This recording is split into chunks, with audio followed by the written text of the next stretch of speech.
Joshua Reynolds is known for his depictions of morality with a heroic tone. He's very antithetical, very opposite of Hogarth.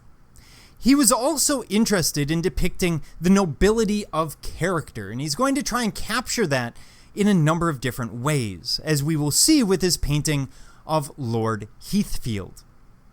Now, in this piece, the sitter's size on the canvas and bearing convey a certain grace and class, while the low horizon depicts importance. Now, when you look at a horizon, if it is very, very low, as we see here, way down below his waist, it gives you a sense of grandeur, sometimes spirituality, because you're focusing on the sky.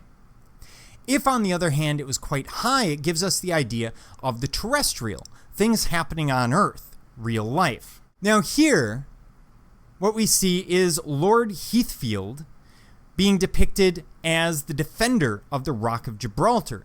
This is symbolized by the key, which is the symbol of his victory. And he's defending Gibraltar against the French and the Spanish. The smoke in the background is there to get across his experience in battle, the fact that he's battle hardened. He's actually been out there. He's not a general who spends his entire career in an office.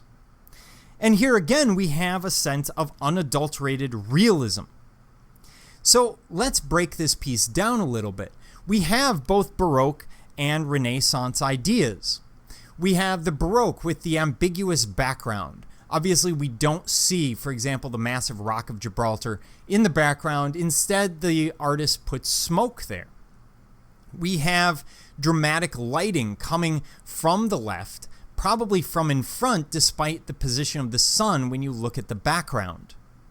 But from a Renaissance perspective, what we have is a focus on all of the figure.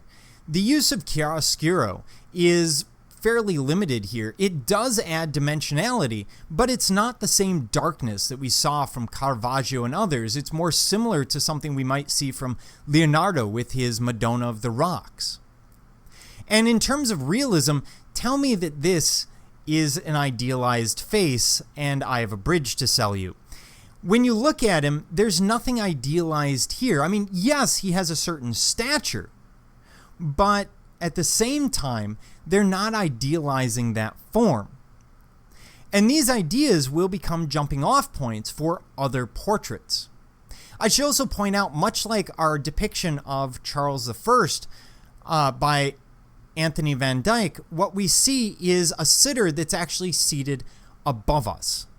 And so we get a sense of grandeur from his overall demeanor and his overall position. It's hard to depict nobility. It's hard to depict someone with great character, but that's what he's trying to do here with Lord Heathfield.